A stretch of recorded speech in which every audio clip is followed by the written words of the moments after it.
Questi 3 mesi sono stati sicuramente disastrosi e sono stati disastrosi, non si poteva fare diversamente sicuramente. Abbiamo aziende, tanto siamo tutti insieme, chi noi imprenditori, e i commercianti, e chi ha i bar, e gli artigiani, e qui non è che nessuno qui si salva da solo. Nessuno è stato risparmiato dall'emergenza Covid e mai come adesso il Paese deve fare sistema, spiega Massimo Finco, presidente vicario di Confindustria Veneto Centro. Finora le nostre aziende sono state capaci di sopravvivere e di vivere e di fare dei grandi sviluppi in quanto tali, ma in questo momento c'è bisogno di un grande sistema paese che non c'è, dobbiamo ridurre la burocrazia, dobbiamo investire nella ricerca, dobbiamo investire sui giovani, dobbiamo ridisegnare il sistema istituzionale, dobbiamo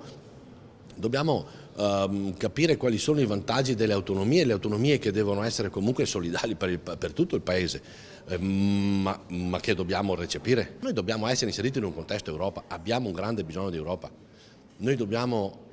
C'è bisogno di ridisegnare tutto quello che abbiamo fatto finora.